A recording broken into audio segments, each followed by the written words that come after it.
Olá pessoal, tudo bem com vocês? Aqui é o Pastor Paulo Oni, sejam muito bem-vindos a mais um vídeo no nosso canal. Se você ainda não é inscrito, se inscreva, já deixe o seu like, coloque aqui nos comentários o que você tiver de percepção, crítica, pergunta, tudo aqui embaixo para que a gente possa continuar a conversar e eu possa saber o que você pensa sobre os nossos conteúdos. Mais uma pergunta que eu recebi na caixinha aqui do Instagram que diz o seguinte: Pastor, eu preciso orar por um governante que eu não votei? E aí? Vamos lá, pessoal, vamos nos ater àquilo que o Novo Testamento nos ensina. Em pelo menos duas instâncias, Paulo ensina os seus leitores a orarem pelas autoridades. Nós temos isso em Romanos capítulo 13, onde Paulo ensina a que todo cristão deve estar submisso a essas autoridades, e mais especificamente no texto de 1 Timóteo capítulo 2, versículo 1 e 2, que diz o seguinte: antes de tudo, recomendam que se façam súplicas, orações, intercessões e ações de graças por todos os homens, pelos reis e por todos os que exercem autoridade, para que tenhamos uma vida tranquila e pacífica com toda a piedade e dignidade. A oração é um exercício espiritual, é um meio de graça. Nós nos comunicamos a Deus e nós apresentamos as nossas demandas a Ele, inclusive o sucesso, o bom direcionamento das nossas autoridades governamentais.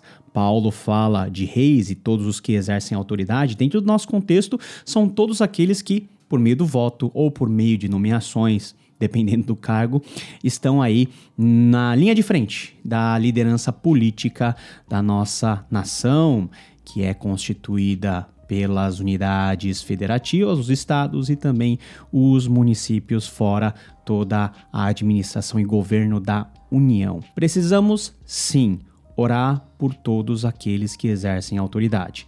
Aqui não há uma cláusula condicional. Ore se for o seu candidato vitorioso, ou ore se for o seu candidato da preferência. Não. Então, se Deus permitiu que o seu candidato de preferência ou não estivesse em cargos de autoridade, isso é uma permissão de Deus, e o Deus que permitiu que esses governantes estivessem nos cargos de poder é o mesmo Deus que manterá o seu cuidado para com eles, abençoando-os, instruindo no caminho e abrindo a possibilidade para que, por meio da ação e do ofício dessas pessoas, toda a sociedade possa ser beneficiada.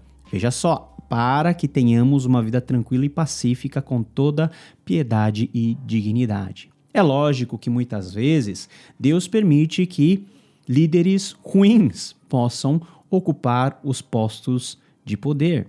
E dentro do nosso sistema político, isso é algo já previsto. A democracia não é perfeita no sentido de sempre escolher para si homens virtuosos que sejam os mais capacitados para governar a nação. Aquele que conseguir mais votos é o que ganha. Então, todos esses aspectos, eles estão dispostos sobre a mesa. E a maneira por meio da qual espiritualmente o cristão, ele engaja com essas questões políticas é, em primeiro lugar, antes de tudo, apresentar diante de Deus o nome de todos os governantes que, de forma direta ou indireta, afetam a nossa rotina e a nossa vida. Presidentes, governadores, todas as casas legislativas em âmbito da União estadual ou nas nossas cidades e municípios, todos os cargos que mexem com algum tipo e algum nível de governo, precisamos orar por todos. Aqui, pessoal, nós precisamos ter serenidade e também humildade em obedecer esse apelo mais amplo. Todos devem fazer parte das nossas orações. E como que nós devemos orar? Nós devemos orar para que Deus possa direcioná-los a fazerem o melhor governo. Porque os governantes passam, mas o país continua. Os governos passam, mas o Estado continua. E os governos devem servir aos propósitos do bem-estar da sua população. E é isso que deve ser o cerne da nossa oração. Porventura, se a autoridade constituída agir contra princípios da palavra de Deus, precisamos pedir para que Deus mesmo mova corações para que esses governantes possam se dar conta que eles estão no caminho errado.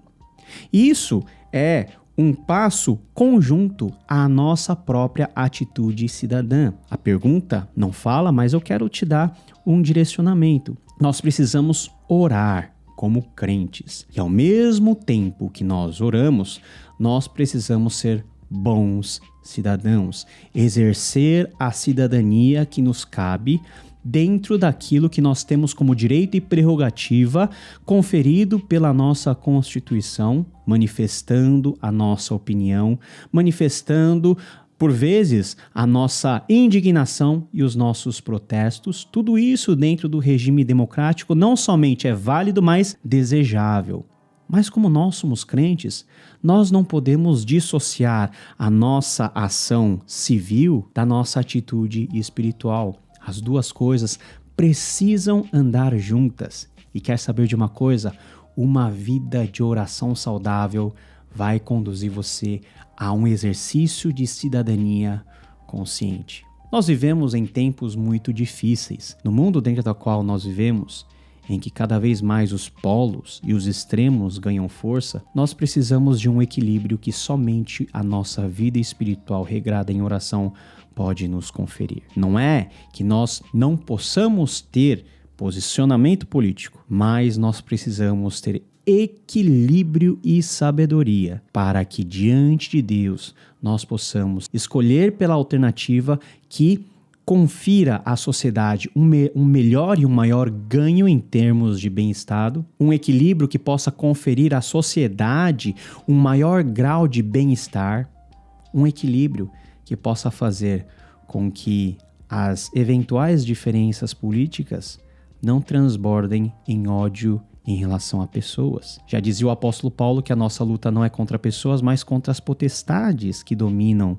este mundo. Existe uma luta muito mais complexa que a luta que nós travamos contra os poderes malignos deste mundo, que podem sim ser representados em algumas opções políticas, em algumas situações ideológicas. Para isso, nós precisamos ter o discernimento que vem pela oração, a sabedoria que vem por meio do conhecimento da palavra de Deus e também o equilíbrio necessário para que, com tudo isso, com as armas e com as munições espirituais que nós temos diante de Deus, poder lutar o bom combate, exercendo com dignidade, serenidade a nossa cidadania em um mundo cada vez mais complexo, cada vez mais conflituoso. Precisamos sim orar, mesmo por aquele que eu tenha votado e que não tenha ganho, mesmo para aquele que está agora no governo e que porventura eu não vá muito com a cara, nós precisamos orar, porque nós cremos que Deus pode mudar corações e que Deus sempre fará da melhor maneira, da maneira que atinja os propósitos da sua vontade de forma mais plena. E isso é a providência, isso é a nossa fé, que Deus ele está acima de todas as coisas. E nós nos colocamos diante do Senhor de todas as coisas, colocando as nossas ordens, as nossas questões mais comuns de política, de governo, para que Ele possa direcionar todas as coisas. Não deixe de orar pelos seus líderes, pelos nossos políticos. Não deixe de orar pelos nossos governadores no sentido federal, estadual ou municipal. Nós precisamos fazer a nossa parte. E a nossa batalha como crente, de joelhos em oração, é a batalha que nenhum outro pode travar em nosso lugar. Só nós que conhecemos ao Deus Todo-Poderoso. Não deixe de orar pelo seu líder.